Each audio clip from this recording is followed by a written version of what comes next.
Hey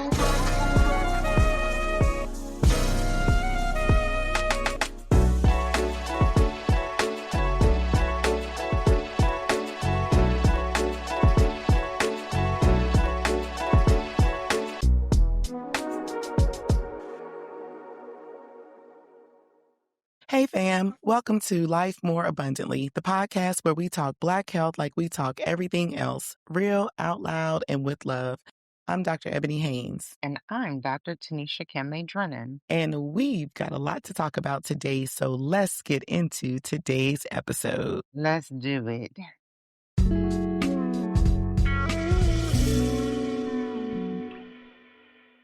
All right, T, so what's up first today? Well, I think that it's appropriate for us to talk about the inappropriate, in quotation, prom season dresses, right? This has been an ongoing debate, but several recent cases have involved high school girls being denied entry to prom due to school dress code violations, often sparking debate over self-expression versus school policy. Now, that's the politically correct way we're gonna say this, right? But my people, your little cousins and sisters, and some of y'all daughters, let's be real. Okay, this is not even illusion mesh. This is Straight see-through mesh. See-through mesh where you have young ladies showing up with breasts exposed, with private parts exposed, with basically pasties with a cloak of longness attached to it.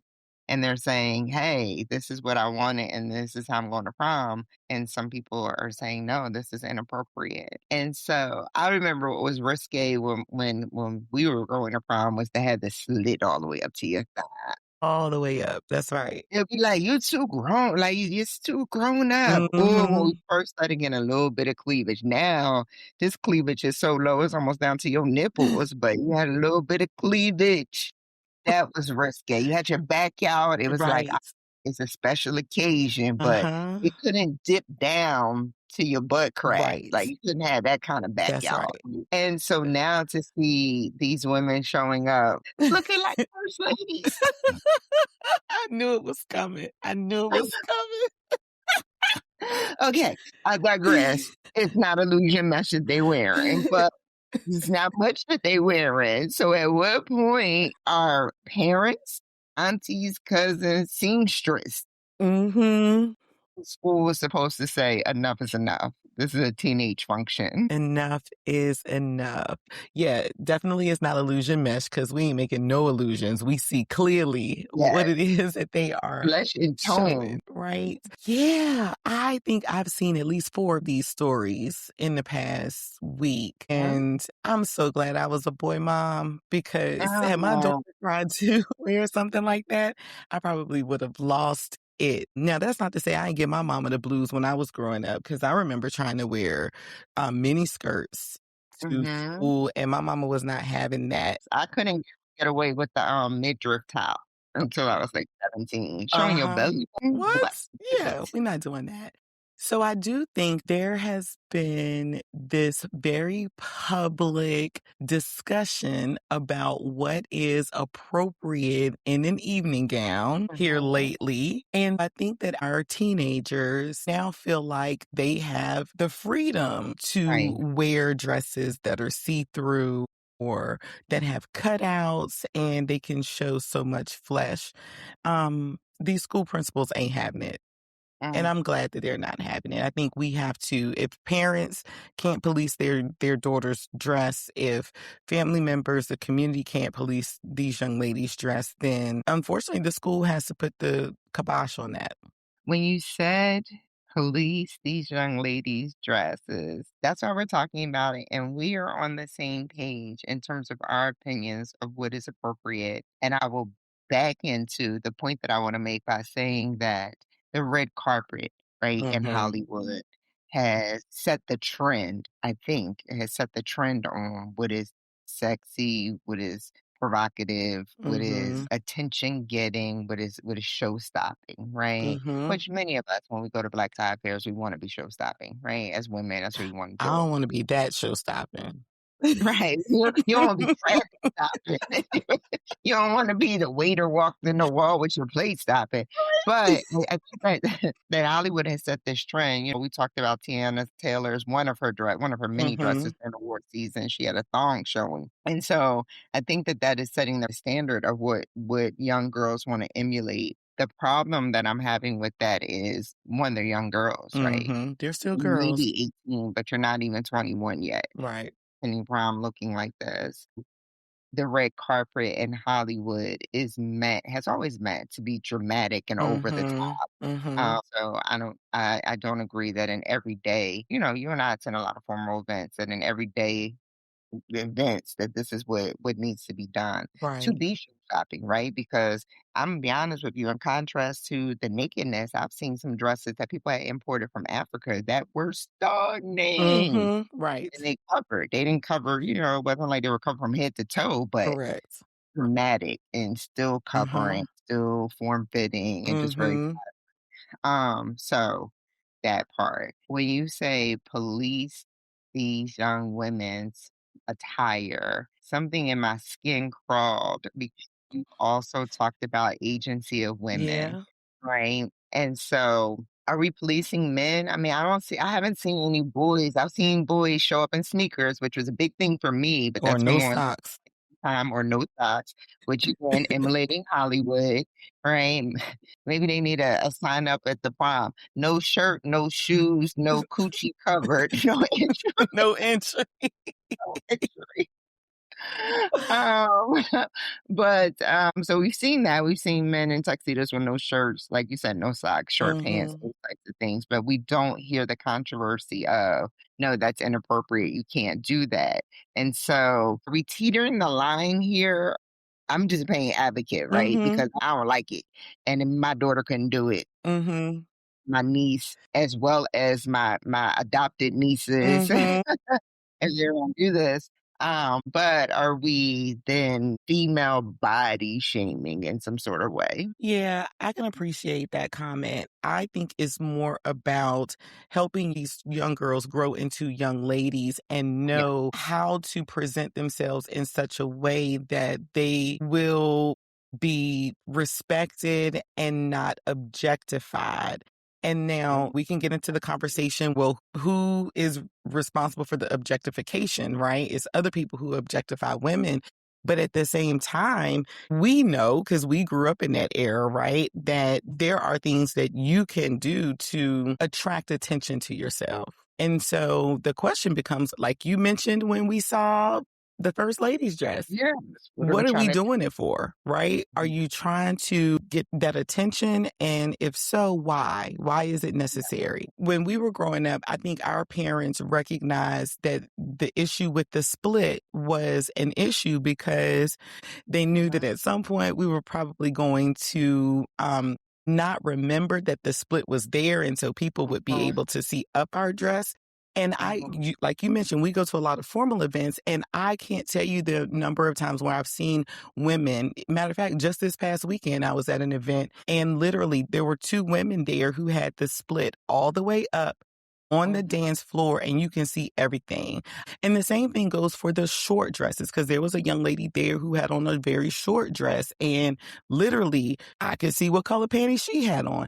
Those are not things that people should be viewing when they see you, right? Whether you're on a dance floor, whether you're just walking around, we should be communicating to our young ladies that, you can still look fly, you can still be stunning, and not have to show all your goods to the world. The dresses we've been seeing, these girls are showing it all. And it's like, Yeah. you're 16, 17, 18. Why are you exposing your body like that to the world? For what? But I also have to say this. There was a mama at this last event that I went to who was dressed worse than her daughter. Oh Lord, I that's mean, funny. see through. The Mm, dress came just right under her butt cheeks. mm, And that was a mother, right? mhm, And mhm, so how do you show up at an event that had a dress code, number one, that was published in advance that said you need to wear long dresses. It needs to have a certain level of class to it, because basically that's what the dress code was trying mhm, to remind people of. I don't know if she got it, but she definitely came in there with something that was inappropriate for the event. based on what the dress code standards were. And when I tell you every woman in that room was looking at her, I'm sure every man was looking at her for different reasons, right? The women were probably looking at her and saying, why would you wear that to this event? Number one, it's a formal event and we can see your butt cheeks and you keep pulling it down. So that lets you know that You're uncomfortable you're too. uncomfortable in the dress, right? And I'm sure some of the men were probably looking at her thinking the same thing, but we know, and women too, let me be clear, but some of the men and women who might have been in the room may have been looking like, you know, because now they don't have to imagine anything. It's all right there. Yeah, it's all right there. It's all right there. Yeah, I agree. The standards of what is sexy and what is self-identification and self-empowering definitely keeps evolving. And it's evolving almost to the point where you just don't need clothes anymore. Right. Who needs clothes? Because right. Because, I mean, we're talking about formal attire. Well, the definition of formal attire has not technically changed. Right. A black tie attire has not technically changed, but we're back to, right, we're living in a culture where people do what they want to do, even though it is evolving. Especially in our culture, there are a few opportunities where we really get to dress up Right. and, pull out all the stops. It's like you're taking away from that moment. The moment is special. You put all of this effort into it, Yeah. but I feel like you're taking away from it as well. And even when you talk about the mother, right, as inappropriate as we may feel it was, at least she was grown. Right. That's I true. hear the point that you're making, and she's setting a precedent. And a lot of times, our children do what we see, not do what we say. But I think we need to have a conversation about redefining, as you said, what is sexy and what can draw attention. Because you could draw attention and be dressed from head to toe. You Hello. don't have to get it all. And Turning heads. turning heads, and they can't see nothing. That's right. Um, I just want us to I almost want us to return to etiquette classes because people don't have none. Right.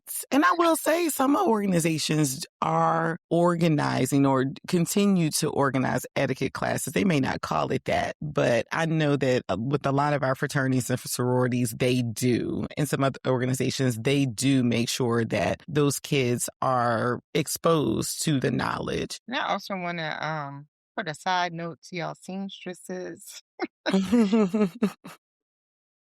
Use your own discretion and be like, I don't think that this is a good idea. I promise you, when you make that promise, you're just like, that is not going to be your mark in the fashion industry abroad. Right.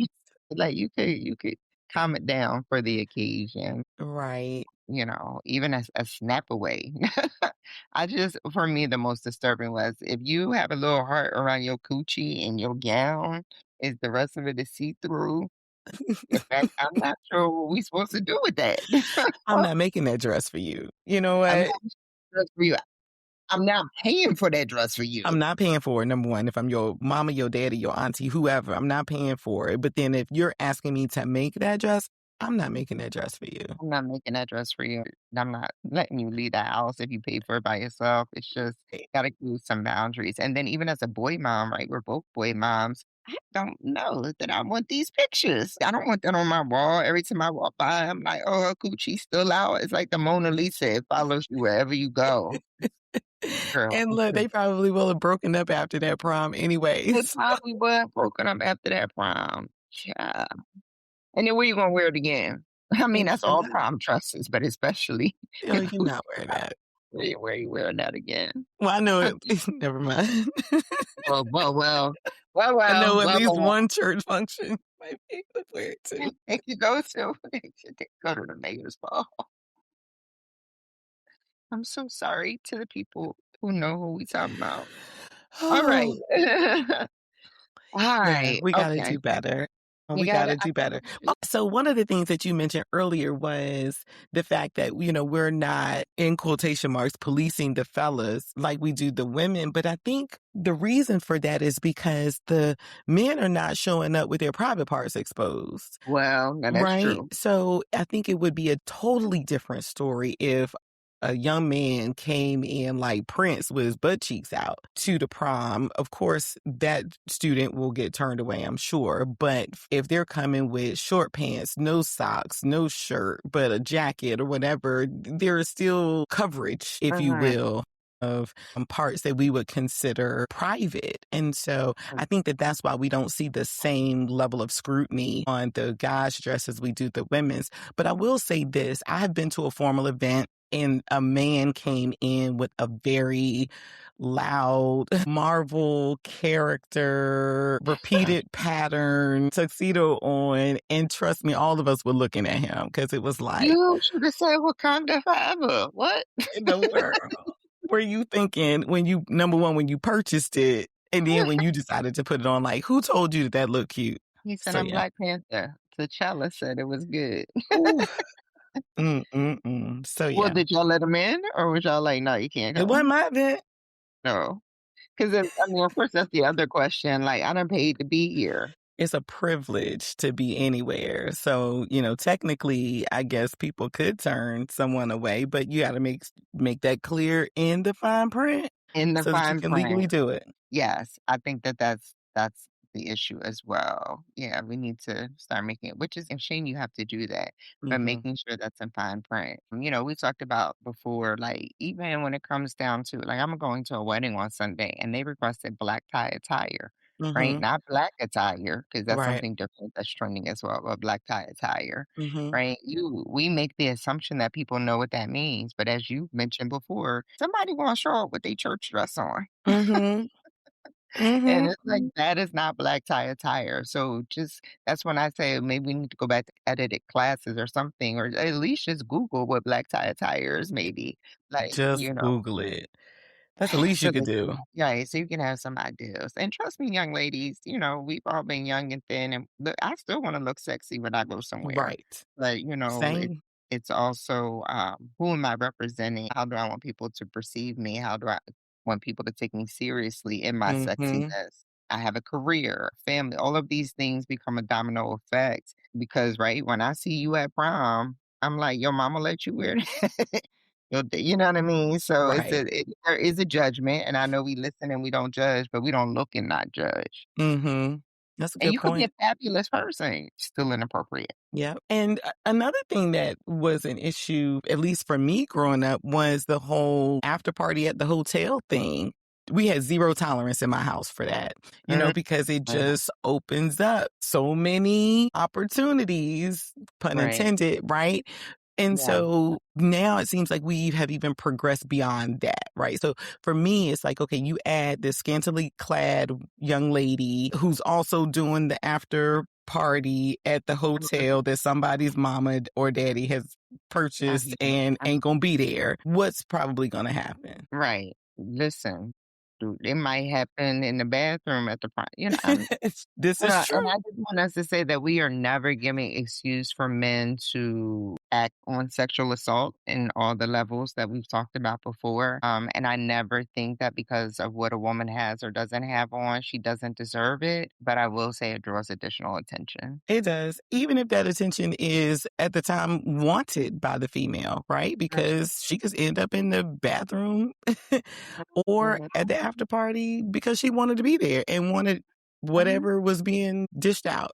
Right. But at the end of the day, like as adults, we have to help young people make good decisions and Yeah. remember that their brains are not fully developed when they Yeah. are 16, 17, 18, and going to prom. So we got to do better as adults and being an example for them and helping them make good decisions. I remember I wanted one of the dresses with the slit up the side, and my mom was like, "Everybody gonna look like that. Why don't you look like a princess?" Yeah, Mama Shirley. That sounds like something she would say. She was like, "Why don't you wear a ball gown or something?" And I was like, "A ball gown? Like, who you think I am?" Baby. Mm-hmm. It was stunning. It still Mm-hmm. is stunning. It's classic and, showstopper. I had a little Yeah. bit of cleavage, but not once because it was a strapless gown, and it came down to the floor, and it was Mm-hmm. all the things. It made me feel all the things that your first formal function, as a young lady makes you feel, Yeah. or we hope it makes you feel. Right. I think even the way that people dance with me was different, you Mhm. could see on the dance floor, like the Mhm. interaction. So, of course, I want everybody to have that feeling too. I Right. did go to that after party. Well, my mama was a little more strict than your mama. Well, it was a big controversy in our house. We were going to Six Flags in the morning, so the after party, we were allowed to stay at night at a hotel Okay. at Six Flags. I'm not saying people wasn't doing things in the hotel, but well, I had the fear of God and my mom. I wasn't partaking. My prom date was highly disappointed, but I was at Six Flags in the morning, well Mhm, rested. mhm, mhm.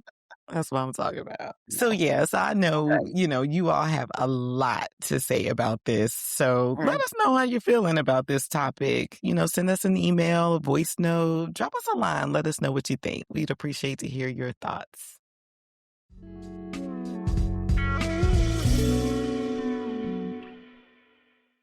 Now we need to transition to a little bit more heavy subject, which is Black maternal mortality. Still a topic today. Right on the heels of Black Maternal Health Week, right? That was Yeah, just earlier in this month. earlier this month. Yeah. So we learned the tragic death of another Black mother, Keira Brokenbro. She was a bride who she went viral for spending Mhm. $500 on her wedding in 2022, and then she passed away following complications during childbirth just last week. Yeah. The husband is grieving his wife of only 4 years and has a newborn baby Yeah. He'll have to raise by himself. that he's got to raise by himself. And Yeah. It's sad. It's sad. Yeah. And this reminds me of, I think it was episode 3 where we talked about maternal health, particularly Black maternal health. Mhm. And this for me is just another one of those reminders that more than 80% of pregnancy related deaths among Black women are considered preventable. Her situation probably wasn't unlike a whole lot of other Black women's situations where she too could have had a successful pregnancy, childbirth, and been here to take care of her baby and still be here to be a wife to her new husband. So, I would assume that she had prenatal care. And mhm, this is the thing about even having prenatal care, which first of all, you gotta have it because people are still not having prenatal care, right. right? But you have to have some type of care to make sure that you're tracking mom and baby along the way. But one of the issues I think that is the underlying issue behind so many postpartum deaths is because Black women, our symptoms are often not taken seriously or Mhm. they're overlooked. When I was pregnant, I got pregnant with my son when I was 37. They were quick to call me a morbid obesity pregnancy. They were quick to call me a geriatric pregnancy. But then if I had a complaint, they were quick to dismiss it. Mm. Now, there was that whole day I didn't feel my baby moving. I show up in the emergency room. They're like, "Ah, you fine, go home. You ain't gonna put Mm. no sonogram on me. You ain't going." Yeah, I mean, as we talk about a lot on the show, you have to advocate for the care for yourself. What Mhm. if something is wrong? Right. Thank God it wasn't, but you don't know that until you do all the Mhm. tests. Like you have to take women seriously when they say that they think there's something wrong. They know something's wrong with their body. I remember showing up to an appointment and saying, I'm kind of dizzy. And they were like, there's a peanut butter and cracker. And I'm like, no, I really don't feel good. What end up happening, get in the back room, my blood pressure drops to almost a deadly level. And they Oh, got to rush me wow. from upstairs in OB down to the emergency room. Mhm. But you're not taking me seriously. Mhm. Even, of course, in labor, when we're in pain, everybody has pain during labor, but you know if your labor is like crazy, something. Right. And we just have to have people, physicians who pay attention, who take our symptoms seriously, and then who Absolutely. have the necessary resources, especially if we're going to the hospital, available, right? I used to work on a labor and delivery unit, and sometimes they'll have a doctor and a resident, or the resident and a nurse, and they're delivering a baby. And then other people will come in, they would have the attending, the resident, the nurse, you know what I mean? Mhm. Like just extra Mhm. people, not necessarily because they expected something to go wrong, but just in case. And we just don't get the Mhm. same type of care and consideration, which shame on you because giving birth is one of the most traumatic type of things that the body goes through. So Right. shame on the healthcare industry for everybody not stepping up and making sure women are taken care of. Well, yeah, and that just reminds me that the year before last, there was a young lady who opened up the first and only Black-owned birthing center in Virginia. Her name was Rasha Tahani Lawler Queen. And I remember that being a really big deal because she was a fourth generation midwife, but she realized that there was a need to have a Black birthing center so that Black women could help take care of Black moms and Black Mhm, babies, and to help address the Black maternal death problem and infant mortality problem among Black babies. So we mhm, definitely need to see more Black-owned birthing centers. We need more doulas. We need more Black midwives. So if this is something that is just an inkling in the back of your mind that you need to do, do it. Do it. mhm. Reach out and see who can help you build that business because Black women, Black babies, Black families really need you. Absolutely. Closing the Black maternal health gap by 2040 could save over 3,100 Black mothers' lives, protect 35,000 babies, and add Yeah. 24.4 billion to the U.S. economy, according to McKinsey and Company. And it's so interesting that that is the statistic right now. I don't even know if we should share that information because we have a whole other issue where the otherness of cultures are saying their races are dying out. Um, they need to have more babies and, I don't want to put my suspicious hat on, but, there always has been a issue with the reproduction of our race Mhm. and what that means. And so we just want, everybody to do their due diligence, not say they don't want to go to doctors. And I know it's TV, but TV is often based on reality. So an episode where a woman was like, "No, I want to have a free birth," and they were like, "What's that?" And she was like, "I want no medical interventions whatsoever, Mhm. and no neonatal care." And her and the baby almost died because she had preeclampsia. And it's like, there are ways to get support without traditional medicine. You have to get the support. You just have to Mhm. save potentially your baby's life and to know that traditional healthcare systems are not always our best advocates. Right. So you have to advocate. You have to have someone else help you advocate to keep you and your baby's life. Especially when we recognize that a third of counties in the US are considered maternity care deserts, right? Mm, Where people can't get obstetric care um, at all. It mm, disproportionately does impact Black communities. yes, Yeah. absolutely. All right. Well, congratulations to those who are having babies. We don't want Yes. to scare you. We just want you to take the appropriate care on the Mhm. front end. And I don't care if you get on the people's nerves. You go. You show up. Go to the doctor. Go to the emergency room to make sure everything is good. What our grandparents saying? Ounce of prevention is better than a Cure. pound of That's right. cure, a pound of regret too. Good point. And so you don't want to be regretful. You want to do everything you can, and we understand that the health disparities are real. Absolutely.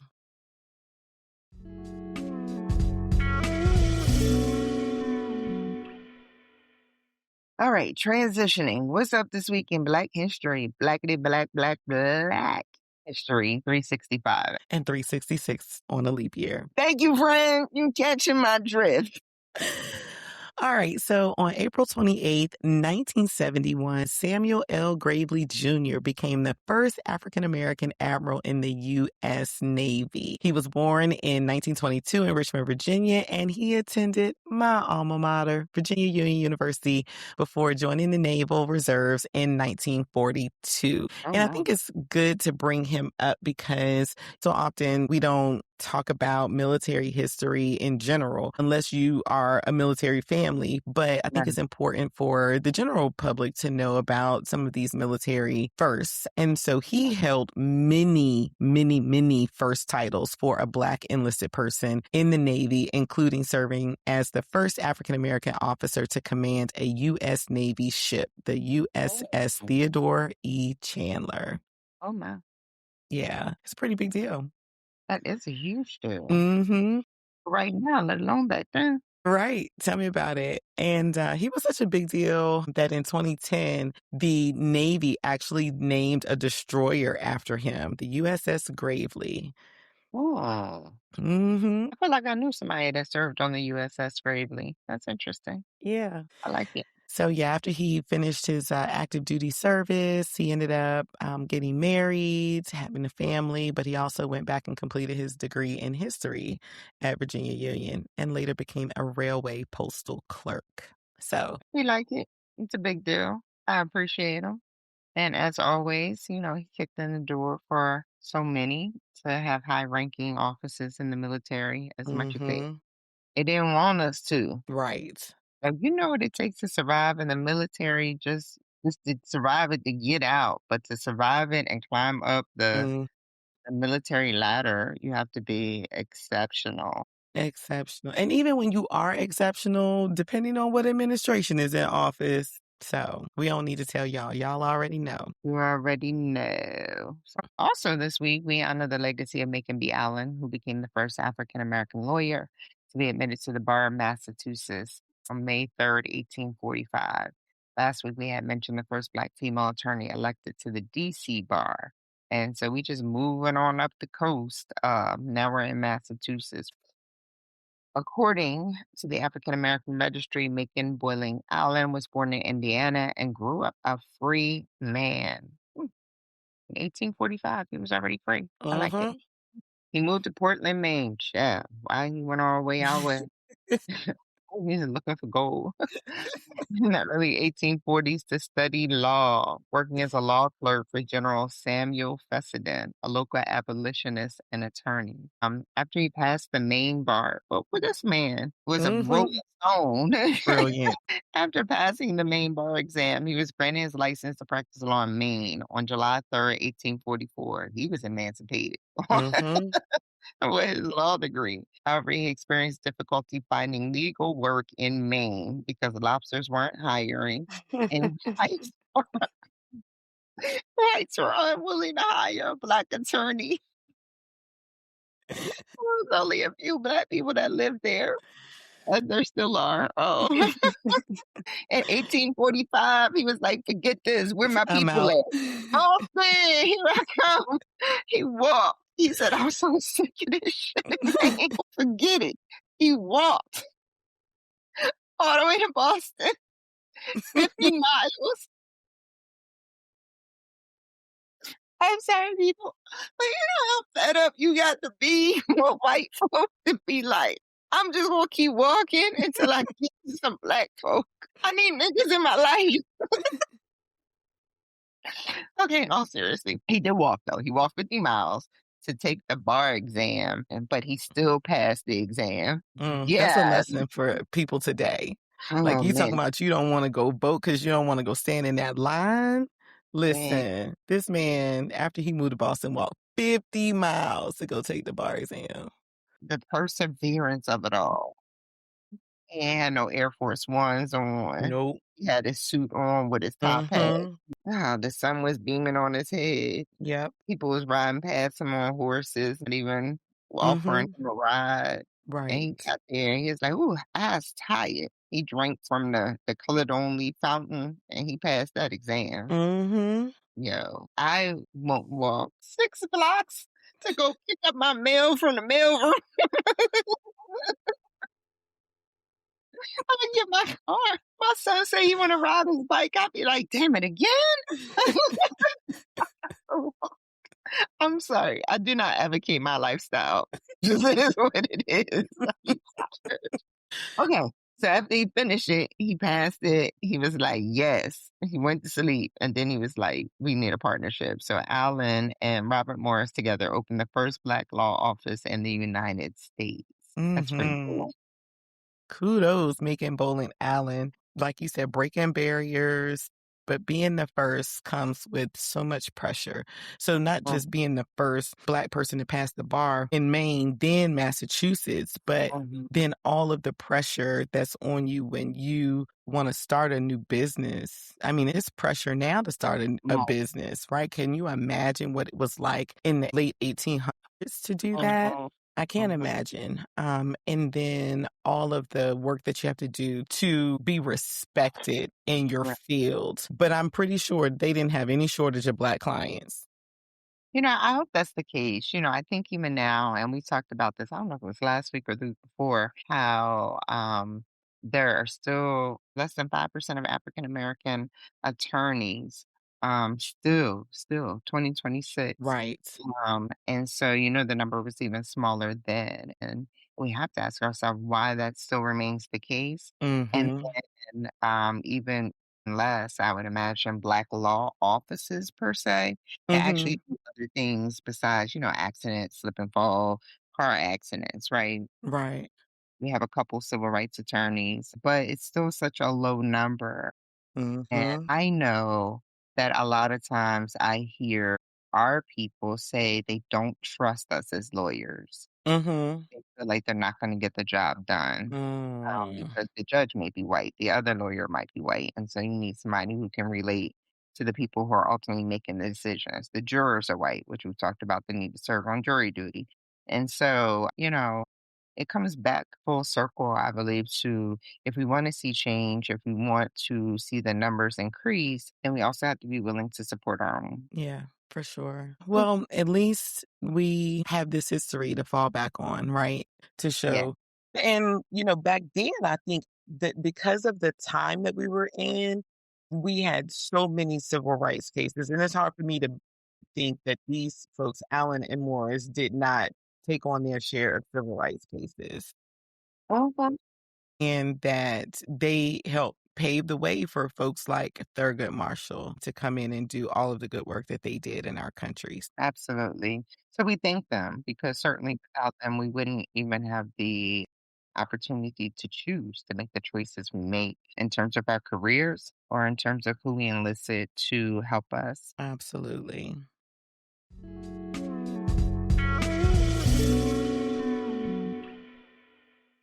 All right. So this week in our community calendar, we're recognizing National Donate Light Month. It's a time to spotlight organ, eye, and tissue donation and the lives it makes possible. National Donate Life Month is spearheaded by Donate Life America.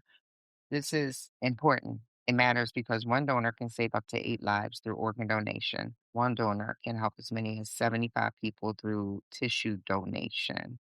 More than Mhm. 100,000 people in the US are currently waiting for a life-saving organ, and 17 people die each day waiting for an organ transplant.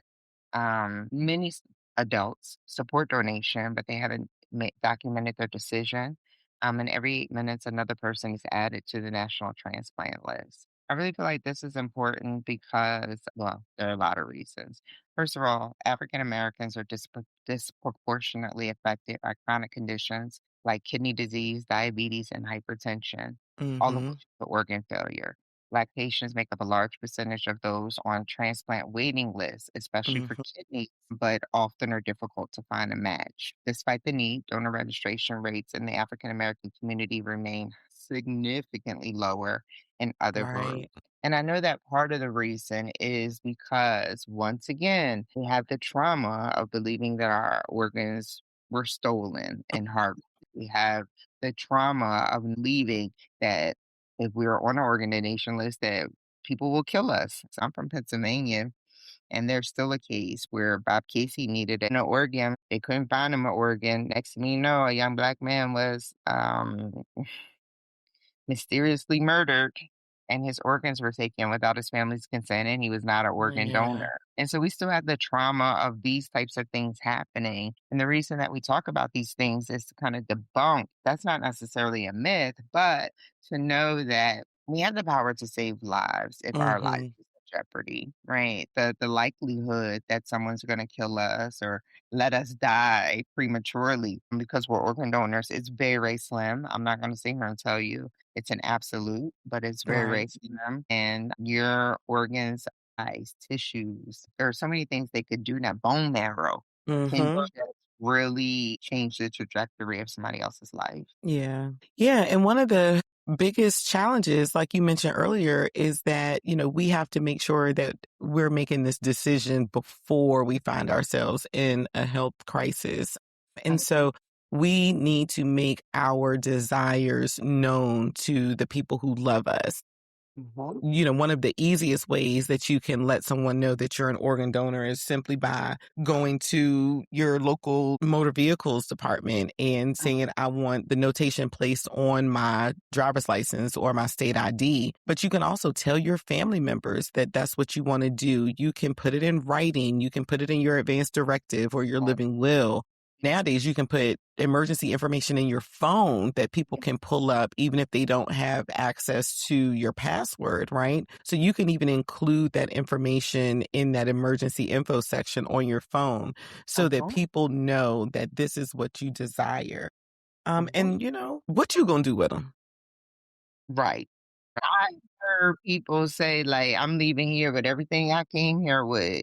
And they do that not just with organ donation, but just with like needing a transplant themselves. Mm-hmm. Like, Mm-hmm. no, once again, right? God, faith, and medical technology, like they go hand in hand. God Mm-hmm. gave the wisdom for these people, often Black people who created these advances in medical. It's a Black man that created the heart transplant. Right. And so to know that God is in the midst of all of that, we don't know why you're on the list. We don't know why your body is feeling the way it is, but we do know that donorship saves many, many lives and many recipients' lives. And you just never know, right? This is a thing I've been teetering on how I feel about the term karma. But, you being willing to be a donor, you don't know when you might need to be a recipient for your family Mm-hmm. might need to be a recipient, right? That's right. Donors and recipients of similar racial backgrounds can improve transplant success, Mm-hmm. particularly for kidney and bone marrow donations. Mm-hmm. If African Americans donate more, it directly increases survival chances within the community, right? We're the answer to our own crisis. And I just want to share that, like, especially for bone marrow, liver, like, these are things that you can donate while you're still alive. Right. Like, I mean, because the liver rejuvenates itself, bone Mm-hmm. marrow rejuvenates itself. Like, so these are things that you can do even while you're alive. Like, you don't have Mm-hmm. to be dead to donate. And so that's why it's another reason to be on the list, to actually volunteer sometime, right? I remember my godmother, may she rest in peace, she needed a kidney transplant, right? And Mm-hmm. a kidney is one of the organ bodies that you can donate while you're alive, and you only need technically one kidney to Mm-hmm. survive. I'm laughing because the funniest story, myself and my little sister were willing to donate, but you have to answer a series of questions and they have to go through a series of medical tests to find out if you're a match and all of that. And then, of course, there's the recovery time. But remember, you're hoping to save a life, right? Mm-hmm. When I put in my BMI, my little sister too, they was like, nah, Mhm. you need everything in your body. You gonna get your life together and come back.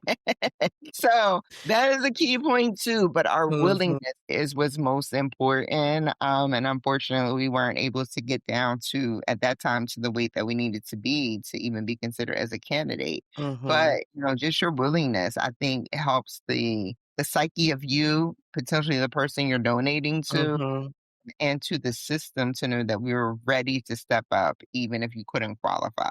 And there are other factors that will disqualify you, but your mhm, willingness, especially in the life of someone that you know, can really make a difference. And if it's in the life of someone you don't know, a lot of us have a blood type that might be rare. And so that mhm, might make it harder for a match to be discovered. Like donate, mhm. Yeah. right? We're each other's keepers. Definitely. If you're worried about organ donation, maybe you feel like, okay, I'm not ready for that step. Commit to doing blood donations or Mm, plasma donations, yes, right? In order for you to really start recognizing that, you know what, it's really not that bad to donate right. blood, to donate plasma, to feel like you're doing something for someone else. And there's a lot of research that shows that when you are giving of yourself for others, that it makes you feel good. It makes you feel like your life has purpose and all of that. And to keep in mind that, it's not going to harm you. It's not going to be detrimental to you because even your blood and your plasma, they regenerate. And so maybe that can be a first step for you until Mhm. you're ready to consider organ donation. But I'm an organ donor and I'm proud to be an organ donor. Every state where I've lived, the first thing I did was make sure that I had that organ donation note put on my driver's license. And my family knows that ain't no need for me to take them with me because I can't do anything with them if I'm dead, right? But I can help someone else live out their lives more fully. And so, what greater reward in death could I have than to help someone else live out their life to the fullest? Absolutely. Just a side note, some of y'all wearing somebody hair right now. Good point. Good And point. they lashes, that's a form of organ donation. So let me just say, You know what? I hadn't even thought about that, but you are so right. I'm just saying. Uh, so Yeah, maybe it's time you get back, okay? gotta give You been taking is blood more blessed to give than receive. Okay, so I want to debunk some of the myths about organ donation, right? Okay, so first and foremost, let's start with Christianity. A lot of people in the Christian faith tradition want to know, does it align with their faith? And most denominations, at least in the Christian denomination, say that donation is a legacy of compassion or giving life Mhm, after death, that it's an act of love. Now, I'm not too familiar with the other faith traditions. I know those of the Muslim and Jewish faith tradition bury their people like right away, but I don't know that it necessarily would preclude them from being an organ donor because these things happen very quickly once you make the decision. So I want to debunk that myth. I like that you also talked about having conversations with your family because even though mhm, you're registered, if you're incapacitated, the doctors, the organ donation team, they still come and have those conversations with your family. So it's not mhm. like they just take your body away and start taking organs out without having that conversation with your family. Right. I've been on the organ donation team as a chaplain. Those conversations have to be had. They're not comfortable for anyone. I've been in meetings where they're like, "Oh, you're only doing this because you want his organs and you don't care about him. You don't care about us." And that's not true. The medical staff's first priority is to save your life, Mhm, to do every possible thing. And if they can't, then it's the next responsible act to ask, do you know that person's wishes, or their ID says this is their wishes and mhm. we'd like to move forward. But the conversations are had. And so I think that's important to know as well. That your family doesn't have to guess. You told them. You Tell told them. them. Yeah, trust me, your family will appreciate that you have taken the time to map this thing, even if it's just this one thing. You've given them that Mhm. and let them know exactly what it is that you want so they don't have to think about it. It's a automatic decision because you've let them know in advance. Another myth is that you can't have an open casket funeral. Like it's very similar to an autopsy. Mhm, So your body's going to be closed back up. Your loved ones still going to put clothes on you. mhm, Even if you donated your eyes are usually closed at a funeral anyway. mhm. So unless you're one of them people who want to be standing up with a cigarette in your mouth, Or playing the piano. you're probably good. So you're still going to be able to have an open casket funeral, and all the traditional funeral practices. Mhm, Um, I will say, even though I talked about my health conditions, well, really the primary thing was the obesity that prevented me. And I don't want my listeners out here think I'm 1,900 pounds. No shame if you are. mhm, But there are other health conditions that may disqualify you, but your age or your health condition doesn't automatically disqualify you. mhm. Good So you point. certainly want to inquire and make sure that a medical professional can determine whether you're eligible or not, and they can do that Mhm, beforehand, so you'll know. And just because you're unable to donate one thing doesn't preclude the other. Like in my instance, I wasn't able to donate my, I remember it was a kidney or liver, my apologies. Or I wasn't able to donate that organ, but that doesn't mean I can't donate bone marrow. And it doesn't mhm. mean when I die that some other viable organs and tissues can be effective to save another life. Right. Yeah, especially when you think about burn victims, right? They, especially depending on how much of their body has been burned, they are in need of oftentimes skin transplant, skin grafting. And Yeah. so, if you're an organ donor, your skin could help the burn victim. So Yeah. keep that in mind too. Yeah, absolutely. And then The last thing is to, normalize talking about end of life decisions, especially in Black families. We don't never want to talk about that. I give my mom a 5 wishes book for when she, what would she like in advance. It's like an advance directive. I hope I'm not dying anytime soon. Well, that's not You the never point. know. Right. None of us know the day nor Mhm. hour. That's biblical, but from day to day, especially looking in this culture, we don't know what's gonna happen. Mhm. And so part of having these conversations and making your wishes known helps decrease the stress and the grief of your loved ones. I agree wholeheartedly. Having walked with several families, and you know this based on the work that you do, but having walked with several families through this, the fewer decisions that they have to make on their own, the better, right? Um, It's already a very difficult time for them. So don't let this thing be another thing to add to their plate, them not knowing what your final wishes are, whether it's organ donation or if it's, something even more serious.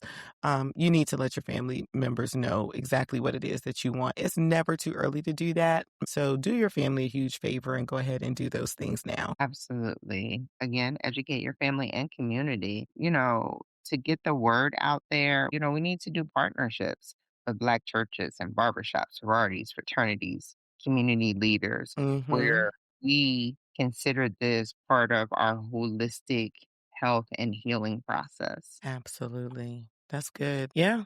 Holistic health. That's what we're about. That's the only way you can live life more abundantly. And then share it so somebody else can live life more abundantly. Mm-hmm. Good Yeah, talk. good stuff. Well, I think it's now time for a lot of y'all favorite portion of the show. That herbal tea.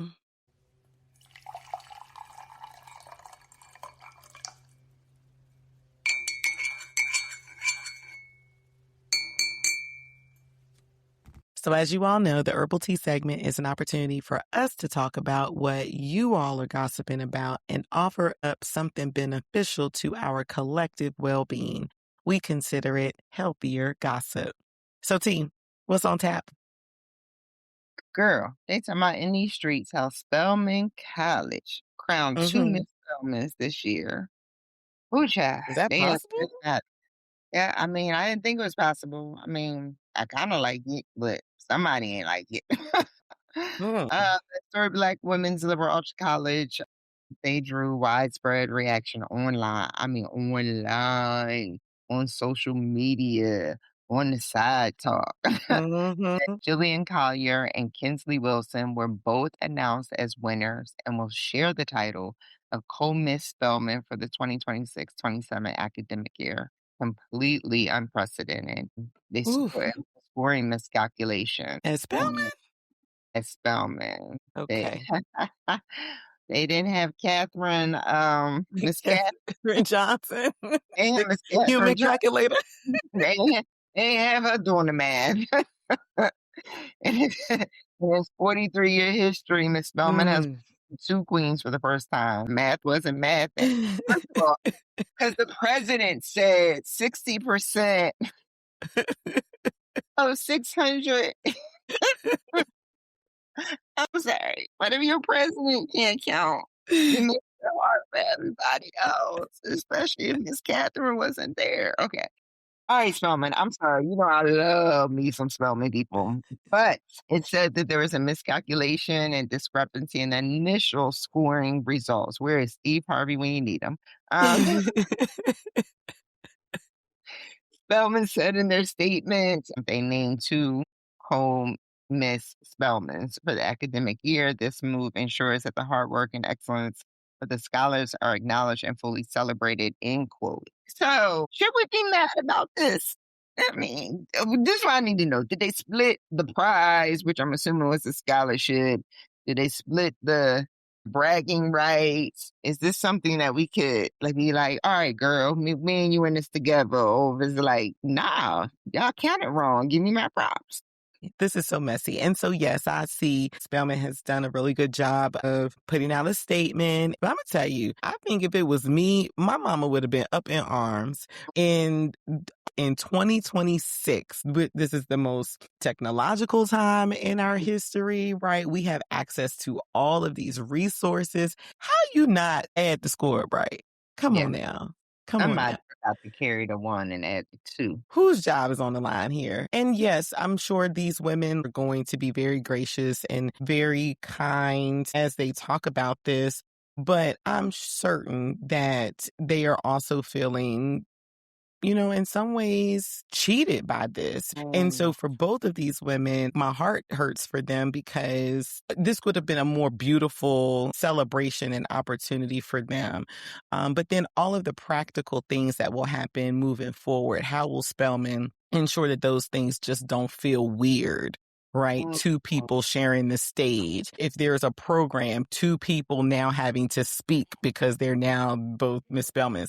Even the Ebony magazine, right? Ebony magazine runs the Black college queens profile each year. And so Spelman's going to be the only one with two queens. And yeah. so what does that look like to the community? And I just hate for something so preventable to have happened and these two young ladies having to deal with that for the next year. I mean, that's definitely a spin on it.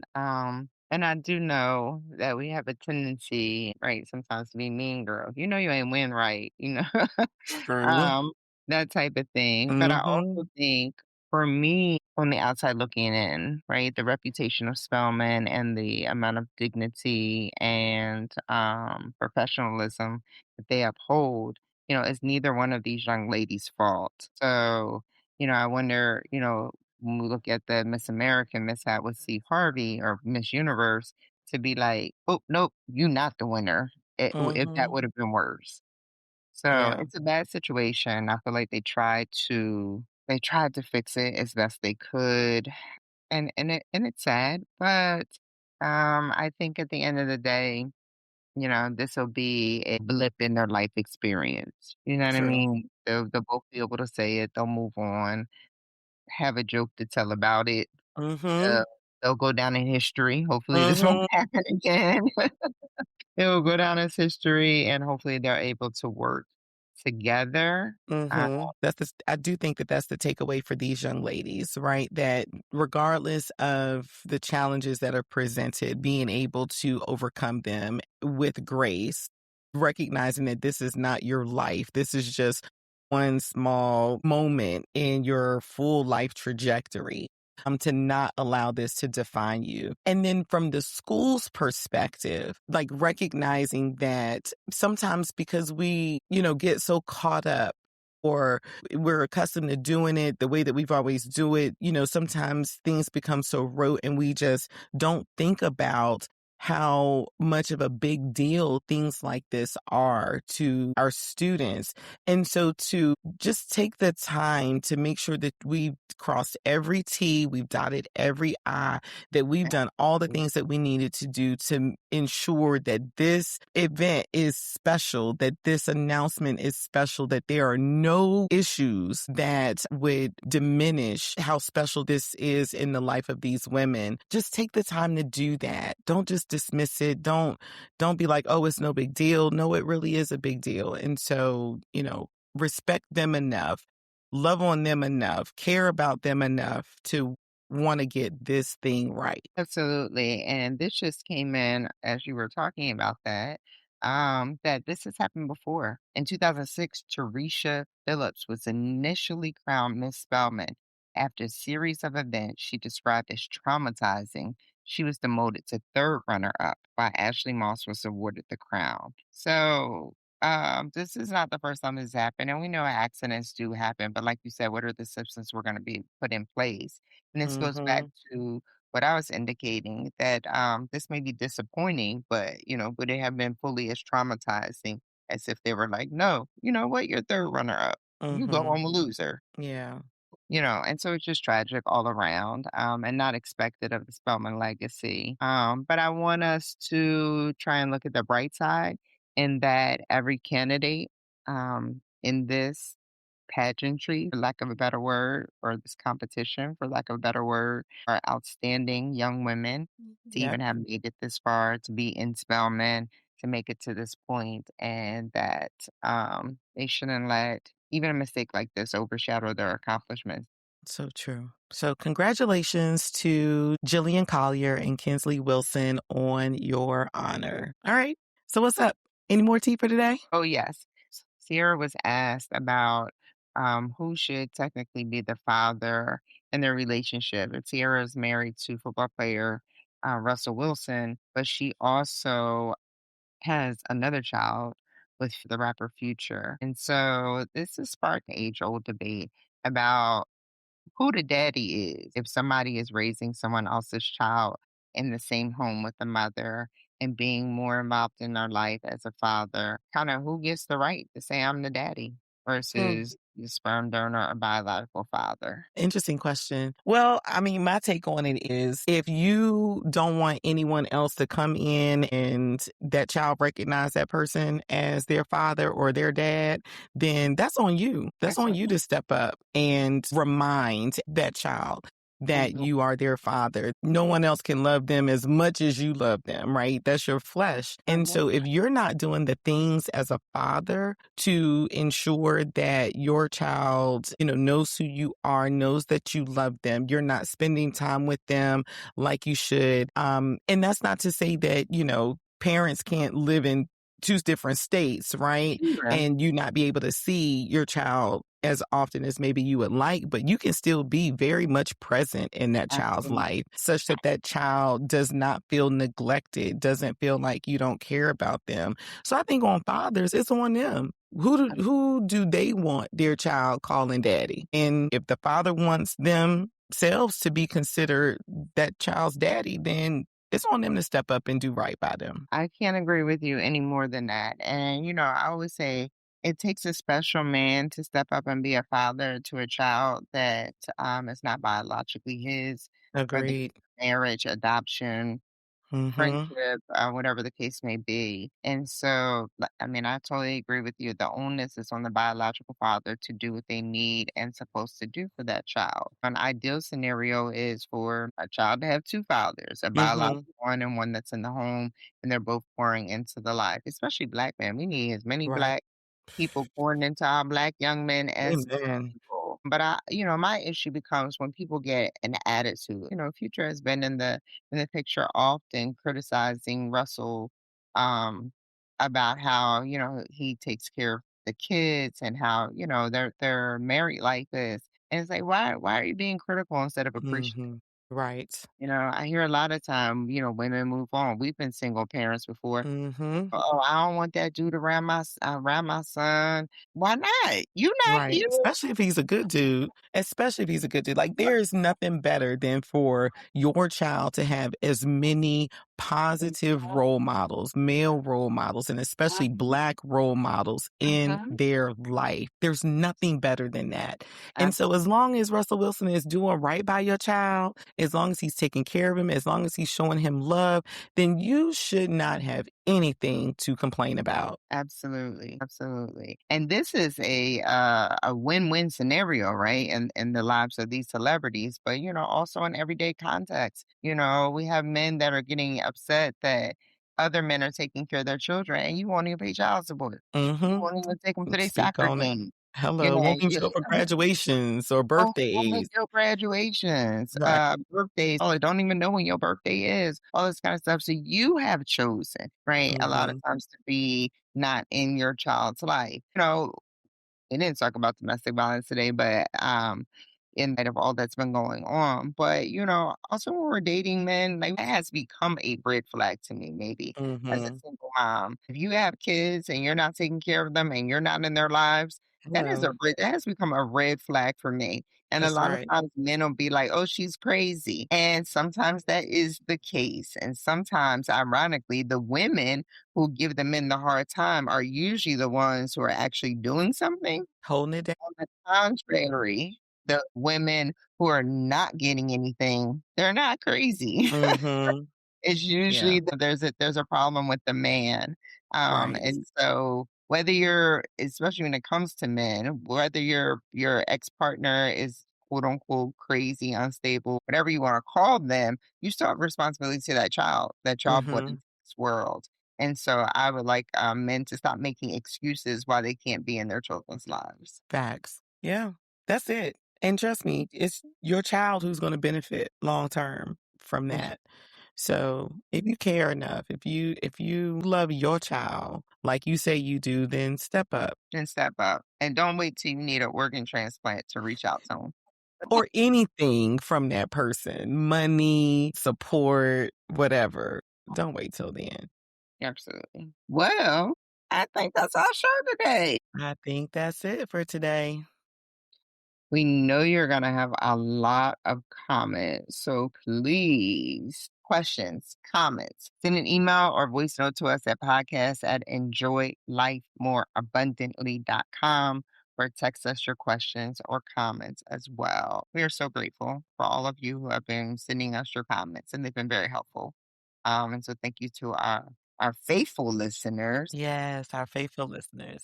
And if this podcast helped you, like it and share it, subscribe to it, and turn on those notifications so that you don't miss an episode. So until next week, Enjoy life. and life more abundantly. Cheers!